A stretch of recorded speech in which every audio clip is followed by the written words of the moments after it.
Hello students. आप सभी की तैयारी आई होप बहुत अच्छे से चल रही होगी और इसी कंटिन्यूएशन में दून इंडियन डिफेंस एकेडमी आपके लिए लेकर आया है अभ्यास सीरीज, जिसमें सभी सब्जेक्ट्स में आपको कुछ एमसीक्यूज क्वेश्चंस उन पर्टिकुलर टॉपिक से रिलेटेड मिल रहे हैं जो कि बहुत बहुत इम्पॉर्टेंट हैं आपके आने वाले एग्जाम के पॉइंट ऑफ व्यू से। तो उसी कंटिन्यूएशन में सेकंड वीडियो में लेकर आई हूँ टिश्यूज का। जो फर्स्ट वीडियो था उसमें मैंने कोशिश की है कि प्रीवियस ईयर्स के क्वेश्चन पेपर में जो क्वेश्चंस आए हैं उन पर बेस्ड आपको मैं कुछ कॉन्सेप्ट समझा सकूं जो कि ज़्यादातर थे प्लांट टिश्यू से रिलेटेड। तो आज हम फोकस करने वाले हैं एनिमल टिश्यूज पर। चलिए आगे बढ़ते हैं, देखते हैं अपना फर्स्ट क्वेश्चन और समझने की कोशिश करते हैं कुछ कॉन्सेप्ट्स।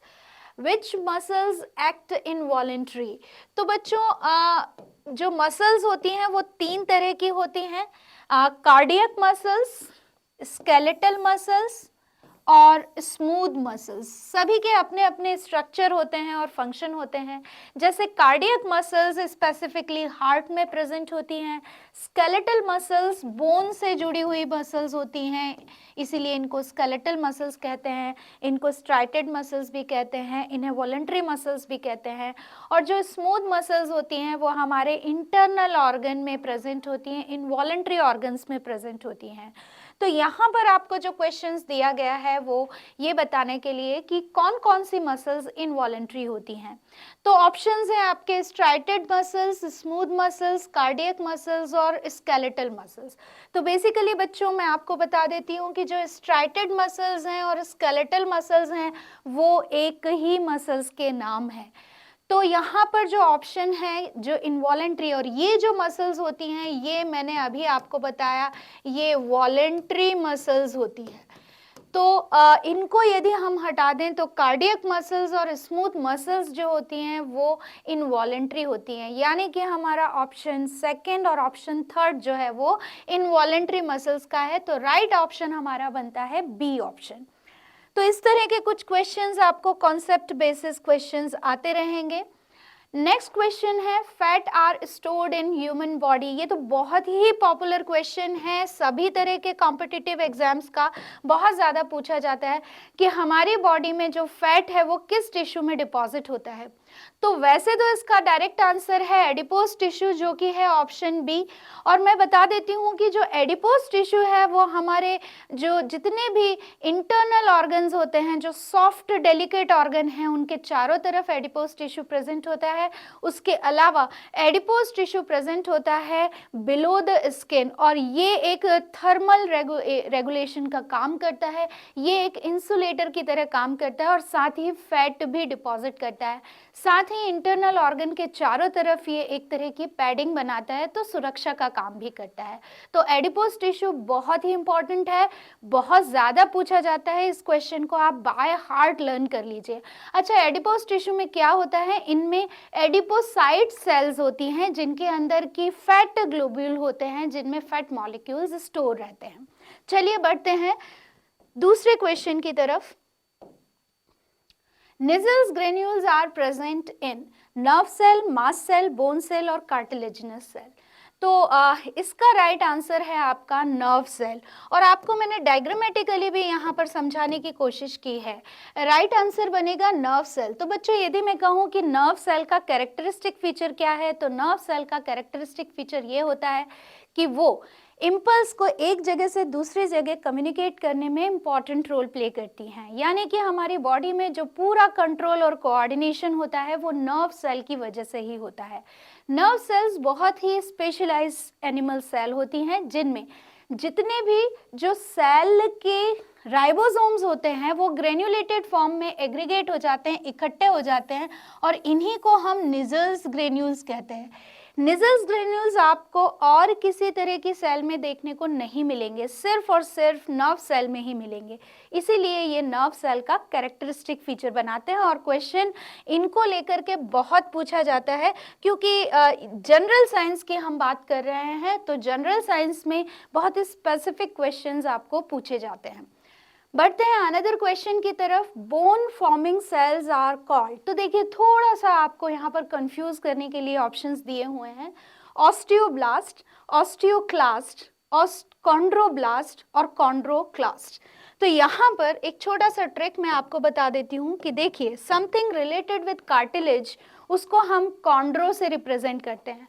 तो ऑप्शन सी और डी आपके रूल्ड आउट हो जाते हैं, इनका बोन से कोई लेना देना नहीं। तो बचे हमारे पास दो ऑप्शन, ऑस्टियोब्लास्ट और ऑस्टियोक्लास्ट। तो दोनों ही अलग अलग तरह की सेल्स होती हैं। जो ऑस्टियोब्लास्ट हैं वो बोन फॉर्मिंग सेल होती हैं, तो आपका राइट आंसर तो यही बनेगा, ऑस्टियोब्लास्ट। और ऑस्टियोक्लास्ट क्या होती हैं? ऐसी बोन सेल जो कि डैमेज हो जाती हैं और डाइड हो जाती हैं, उनको हम ऑस्टियोक्लास्ट कहते हैं। तो कुछ टर्म्स में डिफरेंस है, थोड़ा सा ट्रिकी है, लेकिन यदि एक बार हम लर्न कर लेंगे तो फिर कभी नहीं भूलेंगे। डायग्रामेटिकली मैंने आपको ये समझाने की कोशिश की है कि जो ऑस्टियोक्लास्ट होती हैं सेल, वो रीअब्जॉर्ब करती हैं बोन सेल को। ऑस्टियोजेनिक सेल्स जो होती हैं वो ऑस्टियोब्लास्ट होती हैं, दे फॉर्म बोन मैट्रिक्स। तो ये बोन सेल के मैट्रिक्स को बनाने का काम करती हैं। और जो ऑस्टियोसाइट होती हैं वो बेसिकली बोन सेल होती हैं। तो बोन सेल बनाने वाली सेल होती हैं ऑस्टियोब्लास्ट, और बोन सेल का नाम होता है ऑस्टियोसाइट। आगे बढ़ते हैं, एक और क्वेश्चन देखते हैं, ऐसा ही इंटरेस्टिंग सा।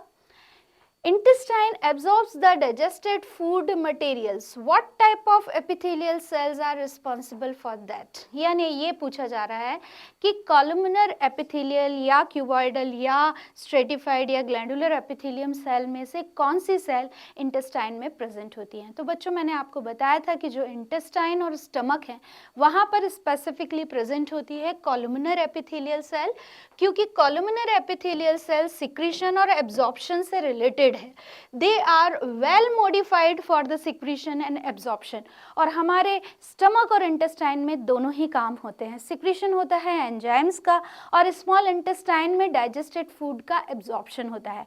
साथ ही ये जो सेल्स हैं कॉलमनर एपिथेलियल सेल, जिनमें आप सीलिया भी यहाँ पर आपको दिखाई दे रहे हैं, और साथ में आपको दिखाई दे रही हैं goblet sales.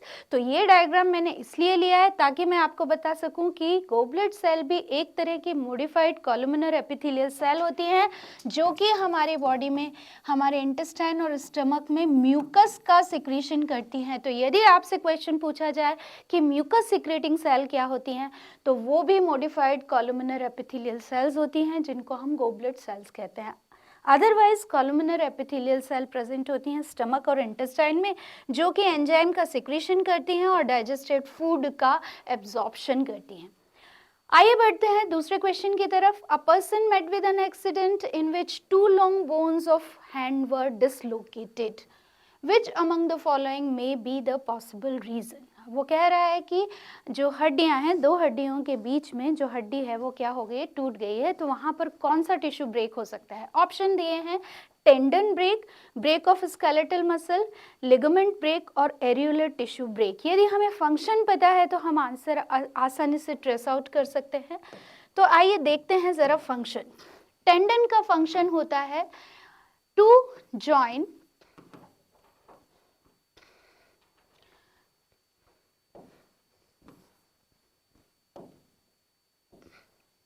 Muscle to bone. Muscle को बोन से अटैच करने का काम होता है टेंडन का। स्केलेटल मसल्स का क्या काम होता है? Movement of bone. अच्छा, लिगामेंट का क्या काम होता है? To join two bones. दो बोन को ज्वाइन करने का काम क्या होता है? लिगामेंट का होता है। और एरियुलर टिश्यू जो होते हैं वो फिलिंग का काम करते हैं हमारी बॉडी में। ठीक है, मोस्ट अबंडेंट टिश्यू होते हैं एरियुलर टिश्यू, जो फिलिंग का काम करते हैं। तो यहाँ पर राइट ऑप्शन बनेगा हमारा लिगामेंट। यदि जॉइंट से बोन टूटी है तो इसका मतलब ये है, यदि जॉइंट ब्रेक हुआ है तो इसका मतलब है वहां पर लिगामेंट ब्रेक हुआ है। ओके, बढ़ते हैं अनदर क्वेश्चन की तरफ। While doing work and running, you move your organ like hand, leg, etc. Which among the following is correct? जब हम कोई फिजिकल एक्टिविटी करते हैं तो हैंड और लेग इन सबको मूव करते हैं। इस मूवमेंट के दौरान कौन सी जो है एक्टिविटीज़ होती हैं? ऑप्शन है smooth muscle contract and pull the ligament to move the bone, smooth muscle contract and pull the tendon to move the bone. तो मैं यहाँ पर एक छोटा सा हिंट आपको दे देती हूँ कि जो स्मूथ मसल्स होती हैं वो बोन को मूव नहीं कराती हैं, तो आपका ए और बी ऑप्शन क्या हो जाएगा, रूल्ड आउट हो जाएगा। देखते हैं C option, skeletal muscles contract and pull the ligament to move the bone. अभी हमने डिस्कस किया था कि जो टेंडन होते हैं वो मसल को बोन से अटैच करने का काम करते हैं। तो जब यदि किसी भी बोन में मूवमेंट होता है तो वहाँ पर टेंडन और स्केलेटल मसल्स में मूवमेंट होता है। तो ऑप्शन आएगा आपका option D, skeletal muscles contract and pull the ligament to move the bone. तो इस तरह के कुछ क्वेश्चंस आपको मिल सकते हैं जो कि अलग अलग तरह से आपको पूछे जा सकते हैं। बढ़ते हैं दूसरे क्वेश्चन की तरफ। A characteristic feature of cardiac muscle is its fatigue, rhythmicity, spindle shape and frigidity.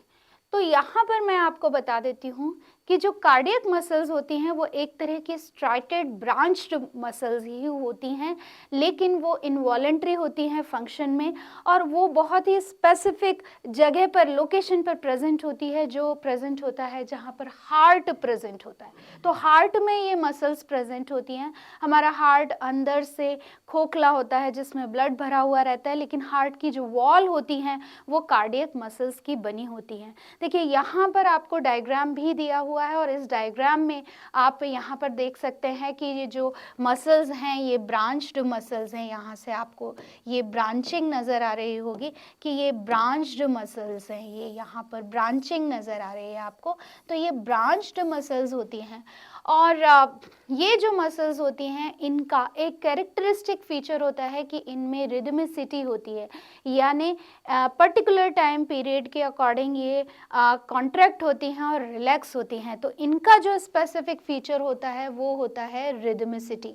तो ये कार्डियक मसल्स का स्पेसिफिक फीचर होता है। इसके अलावा ये ब्रांच्ड होती हैं, यूनिन्यूक्लिएटेड होती हैं, स्पिंडल और सिलेंड्रिकल शेप की होती हैं, और सिर्फ हार्ट में प्रेजेंट होती हैं, इनवॉलेंट्री होती हैं इन फंक्शन में।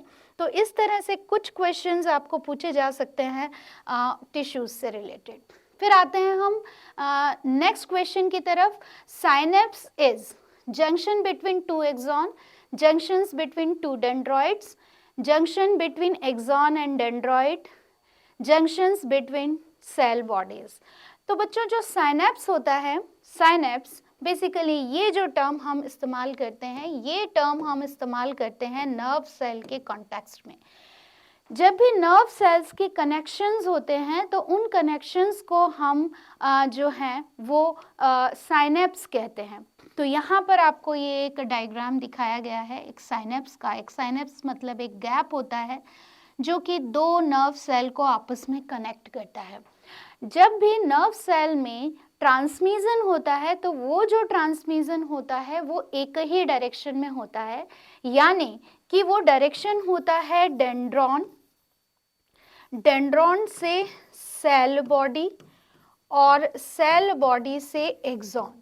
इसका मतलब है यदि कोई और सेल जुड़ी होगी तो नेक्स्ट डेंड्रॉन से ही जुड़ी होगी। तो एक्सॉन और डेंड्रॉन मिलकर के क्या बनाएंगे, वहां पर जंक्शन बनाएंगे, जिसको हम क्या कहेंगे, साइनेप्स। यहाँ पर आपको डायग्रामेटिकली ये दिखाया गया है। तो डायग्राम से आप देख सकते हैं कि जो डेंड्रॉन है वही क्या है, एक्सॉन के साथ में साइनेप्स बना रहे हैं और मैसेज को कम्युनिकेट कर रहे हैं। ये एक्सॉन है, ये एक लंबा प्रोसेस है, ये जुड़ गया है किसी और के, ये वाला पार्ट जो है ये है एक्सॉन, और ये एक्सॉन किसी और के किससे जुड़ा हुआ है, डेंड्रॉन से जुड़ा हुआ है। तो ऑलवेज एक्सॉन और डेंड्रॉन के बीच में ही क्या प्रेजेंट होंगे, जंक्शंस प्रेजेंट होंगे, जिनको हम साइनेप्स कहते हैं। नेक्स्ट क्वेश्चन है स्मूथ मसल फाइबर्स आर। तो ये structure of smooth muscle fibre से रिलेटेड है। ऑप्शन आपको दिए हुए हैं spindle shape, unbranch, non striated, multi nucleated and involuntary. Spindle shape, unbranch, unstriated, uninucleated and involuntary, cylindrical, striated, unbranched, multinucleated and voluntary, cylindrical, unbranched, non-striated, multinucleated and involuntary. तो smooth muscle fibres या जब हमने non striated muscle fibre discuss किए थे तो हमने study किया था कि ये जो होते हैं स्पिंडल शेप होते हैं, अनब्रांच्ड होते हैं और इनमें स्ट्राइशंस नहीं होते हैं, इसीलिए इन्हें स्मूथ मसल फाइबर कहते हैं। ये मल्टी न्यूक्लिएटेड नहीं होते हैं और इनवॉलेंट्री होते हैं। तो जो बी ऑप्शन है आपका वो सही है। स्पिंडल शेप होते हैं, अनब्रांच्ड होते हैं, अनस्ट्राइटेड होते हैं, यूनिन्यूक्लिएटेड होते हैं और इनवॉलेंट्री होते हैं। ठीक है, तो इस तरह के क्वेश्चंस आपको पूछे जा सकते हैं और ऐसे क्वेश्चन बार बार आपको एग्जाम्स में पूछे जाते हैं जिसमें कई सारे ऑप्शंस को मिला करके आपको ऑप्शंस दे दिए जाते हैं। तो रिवाइज करते रहिए, पढ़ते रहिए। This is Mamta Singh from Doon Indian Defence Academy, Dehradun. Good bye.